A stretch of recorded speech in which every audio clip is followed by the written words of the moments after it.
Welcome to the Illustration for Sciences video course.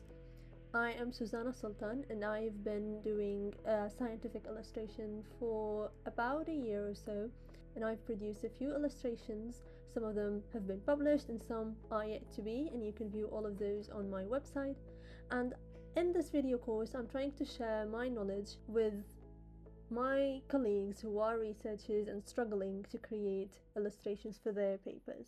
If you are a researcher but not an artist, or a researcher who is also an artist, and you want to learn how to create scientific illustration, then this course is for you.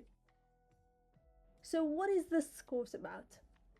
So let me walk you through the course structure. So it's of 8 videos, and this is the first one of them, and I will be going over an overview of the process of creating a scientific illustration. So this is our first video. Next we're going to cover the basics. So if you are not comfortable using technical tools or have no background whatsoever in creating graphic designs or working with digital illustration, then the basics video is for you. But if you're someone who's good enough with learning on your own, then our current video is going to be enough for you. But after the basics, after we're comfortable enough to go into details, I'm going to guide you through the first step of the framework, which is to create your first draft with a group of steps and details about certain tips and tricks that you could use. And the second step of this framework is going to be to actually draw your draft into a digital format. And next is the final step, which is to enhance your illustration and bring it to life, basically. So after those 5 videos of this course, we're going to go over the process of creating each type of the scientific illustration. So we're going to dedicate a video for creating a figure, and then a video for creating a diagram, and then a video for creating a poster. And I will go over the meanings or differences between those 3 types in a minute. Today we're going to go with our overview video. This video, I've created it with the most solid base that you could use to start your own illustrations, with a bit of work and research on your own, but that will be enough to get you started. But if you want to go into details and learn more about this topic and about these processes, then I'd advise you to wait for the upcoming videos where I'll go into details and technical advice. For the overview, I'd like to start with the question, which is, what are scientific illustrations and what do we mean by them? For me, I like to classify them into 4 types. So those are journal figures, such as illustrations or figures that you submit to journals with your paper. And then there's graphical abstracts. So instead of, creating an abstract, a written abstract, you turn it into a visual representation, and that is a graphical abstract. Then there's conference posters, and those are scientific posters that you create and showcase during poster sessions at conferences, and those tend to be large and printed out. And lastly, there's textbook illustrations that tend to be more detailed and more in-depth, in my opinion.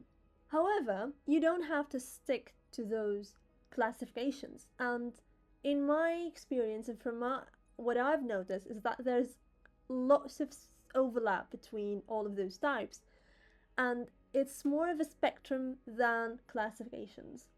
So these classifications are only to guide us to get started.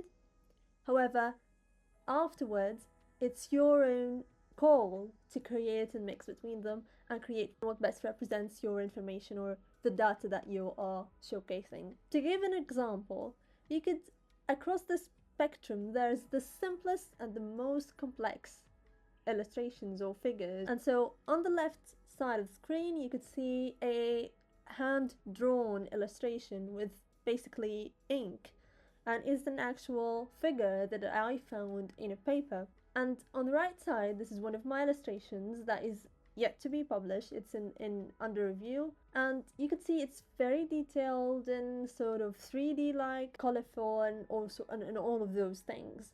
So you could imagine the huge diversity of illustrations that could be created between those two.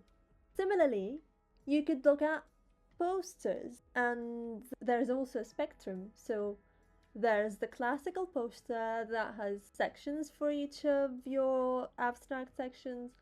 And then there's this creative poster art, which showcases here the average global temperatures. It's a very famous poster. You could see that the temperatures are represented by colorful lines, and across the lines, we can instantly get the idea that the average temperatures are on the rise. And so, again, this spectrum is for you to express your own understanding of your field and understanding of the audience. And this brings me to my next point, which is the purpose of scientific illustration, and that is communication. So, what do I mean by that is when you are creating scientific illustration or scientific figure or abstract or textbook illustration, it's all about what you want to communicate to the reader or the listener at a conference or someone who's looking at this work of art or an artwork, if you want to call it. So it's very important to think about how you want people to go through this, how you want them to understand it. It is very important for you to consider that at first before going into the details of how you're going to bring your idea or your illustration to life about communicating something to your audience. So after we have familiarized ourselves with what scientific illustrations mean and the purpose of them, so you must be wondering, what should I do or how to start or what do I need? So let me tell you that what you'll need to start is very basic tools that you'll find across lots of apps and programs on the internet. And I will go into details about those apps and how to choose them in my basics video. But it is very likely that you'll see the following tools across lots of apps. And those are basically 5 of them. There's the pen tool, there are shapes, there's the soft brush or the gradient, and fonts. So let me go over them briefly here. So the pen tool is what will help you create the main outline of your illustration, and then, or the draft maybe, and then shapes are going to help you or bring that very rough sketch into a solid or graspable shapes that you can then turn on and color. And with the soft brush, you're gonna add depth, as we'll see later. The fonts are only to add labels and titles and headlines. So the font is actually the shape of your text. This is a very brief overview of what you'll need. So now we know what are the tools that are going to help us, then how are we going to use those tools and what are the steps that we're going to take. So this is a framework of about 7 steps. So the first step is the most important step, arguably, and that is to read the manuscript section and familiarize yourself with the material. You need to understand it very well in order to deliver it in a way that an audience member could understand. And you also have to research beyond the manuscript. You have to find other related concepts in order to have the full picture. And just like when we researchers write the manuscript, we look for references to cite.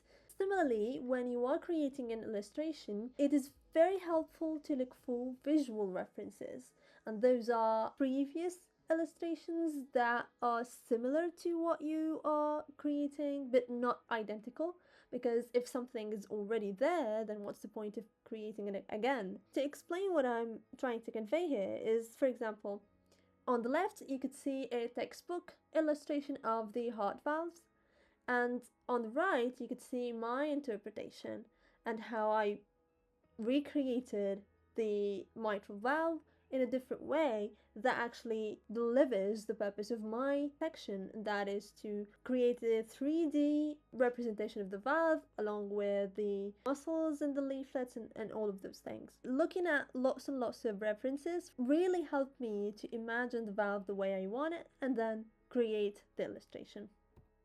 The next step is basically to try and put it all on paper, and that is to put all your ideas and all of your lots of lines of thought in your head, to put them all on a piece of paper that you could see. And by that I mean trying to come up with mind maps or diagrams, even if they're hand drawn, or even if they're very messy. Just use arrows and simple text and simple words to try to turn the block of text that is the material into a something that is closer to an illustration or a figure.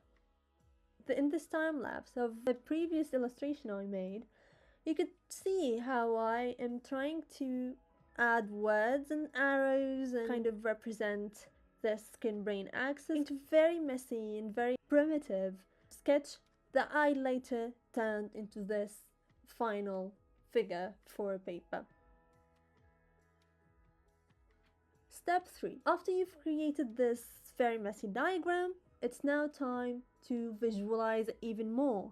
So look at the words, look at the similarities or some repeated words, and try to create pictures of them. Try to find patterns across this diagram that you've created, and I'm sure that you'll find one eventually.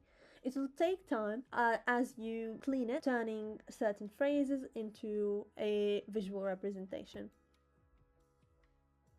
In the same illustration that I've been explaining before, you can see that I had the brain sketch repeated across the 4 columns, and then I ended up creating one brain at the center, and then arrows all over the place. And similarly, instead of just creating or typing the name of the skin lesion below, I ended up drawing the lesions across one segment. Eventually, this looked much more easy to follow than my previous messy diagram. Step 4. You have to outline the illustration, and by that I mean bringing your semi-visualized diagram into your first version of the final illustration. It might sound a little bit vague trying to say it like that, but it basically comes down to creating elements and shape that you are gonna play around with. And it's very important not to steal other icons or figures that you might find online. This is a figure that is going to go into a research paper, and it's very important to be an original figure. Otherwise, you have to take the permissions of the other creators in order to include their shapes and or icons into yours. So to get an idea, you could look at this time lapse of neurons, and I started by creating this neuron itself as an element and then repeating it, changing colors and changing shapes a little bit, and adding all of those synapses and circles and arrows.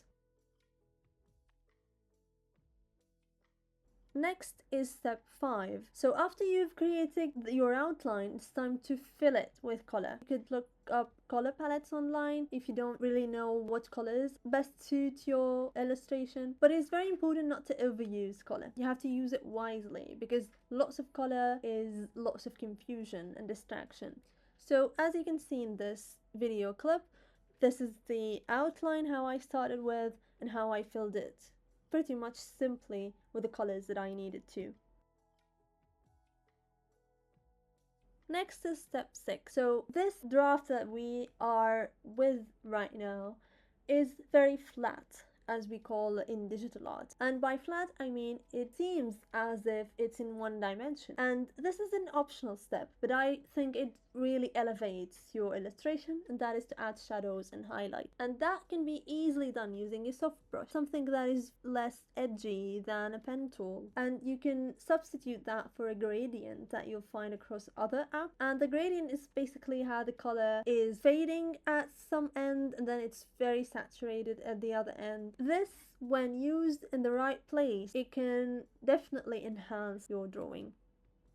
So as you can see in this, I've added darker shadows, I've added lighter highlights.